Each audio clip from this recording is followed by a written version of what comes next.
सकाळी अंघोळ आणि नाश्ता करून आम्ही आमच्या गेस्टना घेऊन गेलो होतो दोजींच्या कुंदाजीकडे. ती मुंबईला परत जाणार म्हणून थोडे ओले काजू घेऊन. तिकडून आल्यावर आम्ही आमच्या मूळ गावी बोरघरला जायचं ठरवलं. दोजीन खूप खुश होती. बरेच दिवस आम्ही कुठे गेलोच नव्हतो. घरातील सर्व कामं आवरेपर्यंत 11 साडे 11 होऊन गेले होते. आता ऊन खूप झालंय म्हणून बसने न जाता आम्ही ऑटो रिक्षानेच जायचं ठरवलं. तसं आमचं गाव फारसं लांब नाही, 10 ते 15 मिनटं लागतात. बस किंवा इतर वाहनं भेटली नाही की लोक चालत सुद्धा येतात. मग काय, आम्ही लगेचच आमच्या गावी पोचलो. आमच्या गावी खूप छान वाटत होतं. दोजीन तर खूप एक्सायटेड होती. मॅडमनी कधी काजूचं झाड पाहिले नव्हते. आल्यापासून काजूची बी, काजू हे काय आहे त्या मला विचारत होत्या. मग काकांच्याच दाराच्या इथे एक झाड दिसलं, त्याची त्यांना बी, फळं असं सगळं समजावून सांगितलं. दोजीन तर गेल्यावर आजींसोबत सगळ्या गप्पाच मारत होती.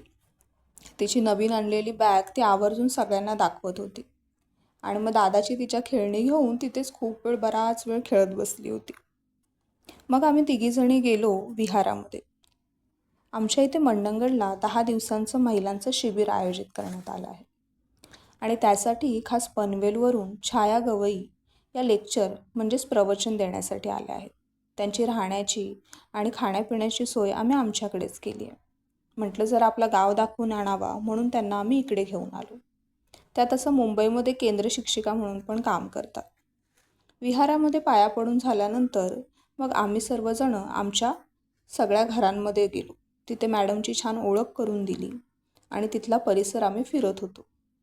मग काय, तिथे दिसलं आम्हाला आंब्याचं झाड. वारा इतका सुटला होता की त्या वाऱ्यामुळे 2-4 कैऱ्या तिथे खाली पडल्या होत्या. मग त्या आम्ही घेऊन आलो, मस्त धुतल्या आणि मीठ मसाला घेऊन खूप छान एन्जॉय केलं.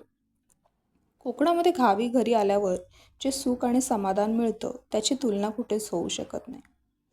आम्ही सर्वजण मग तिथून जेवूनच निघालो.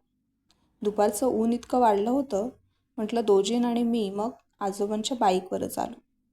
मम्मी आणि मॅडम मात्र बसने पाठवून आले. दोजींला तर यावंसंच वाटत नव्हतं. कितीतरी वेळ अजून कैरी पाहिजे म्हणून मागत होती, पण मीच मग मुद्दामून तिला दिली नाही. आणि आज कधी नाही ती स्वतः अगदीच आनंदाने मागून तिने जेवून तिथे एन्जॉय केलं. मग घरी आल्यावर खूप दमली होती. मग फ्रेश होऊन दूध पिऊन ती झोपी गेली. पण उठल्यावर आज खूप मस्त वाटलं म्हणून बोलत